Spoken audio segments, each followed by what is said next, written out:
Hello guys, வீட்டிலேயே ஈஸியாக சூப்பரான ஷவர்மா செய்யலாம் வாங்க.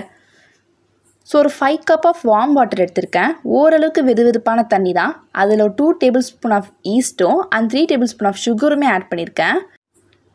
நீங்கள் ஈஸ்ட்டு சூப்பர் மார்க்கெட்டெல்லாம் கேட்டால் கிடைக்கும், அங்கே போய் வாங்கிக்கலாம்.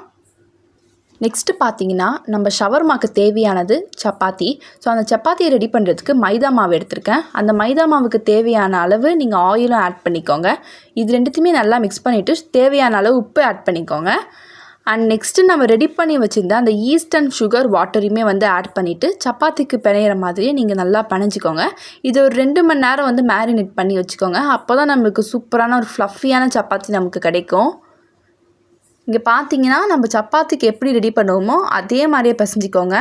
ரொம்ப வாட்டரியாகவும் இல்லை ரொம்ப கல் மாதிரியும் நீங்கள் பிசைஞ்சிக்காதீங்க. நல்லா கரெக்டான ஒரு கன்சிஸ்டன்சி வர வரைக்கும் நல்லா பிசைஞ்சிக்கோங்க. இந்த மாதிரி பண்ணுறதுனால சப்பாத்தி நல்லா ஃப்ளஃபியாக வரும். அடுத்து நமக்கு வெஜிடபிள் சாலட் வேணும். ஸோ நான் என்னென்ன எடுத்திருக்கேன் பார்த்தீங்கன்னா கேரட், கேப்சிகம், கியூக்கும்பர் எடுத்திருக்கேன் அண்ட் கேபேஜ். அது கூட salt and pepper and lemon add பண்ணிக்கிட்டால் இன்னும் சூப்பராக இருக்கும். ஸோ இது எல்லாமே ஆட் பண்ணி நல்லா நம்ம மிக்ஸ் பண்ணிக்கலாம்.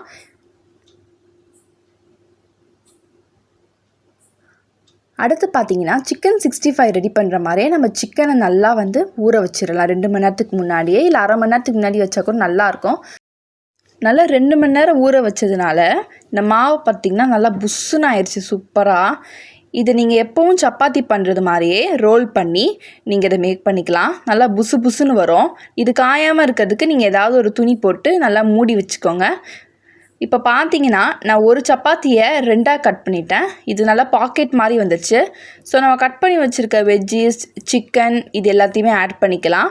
நாங்கள் வீட்டிலேயே செஞ்ச மயோனஸையுமே ஆட் பண்ணிக்கிட்டோம். அண்ட் நான் ஆனியனும் ஆட் பண்ணிக்கலாம் சொன்னேன். ஸோ அதுவும் பண்ணிக்கிட்டோம். நீங்கள் இதே மாதிரியே ஃபுல் சப்பாத்திலையுமே நீங்கள் பண்ணிக்கலாம். ரோல் பண்ணி சாப்பிட்டா சூப்பராக இருக்கும். நான் ஏன் இந்த மாதிரி பண்ணேன்னா கொஞ்சம் டிஃப்ரெண்ட்டாக இருக்கும். அதனால தான். இந்த வீடியோ பிடிச்சிருந்தா லைக் பண்ணுங்கள், சப்ஸ்கிரைப் பண்ணுங்கள், ஷேர் பண்ணுங்கள்.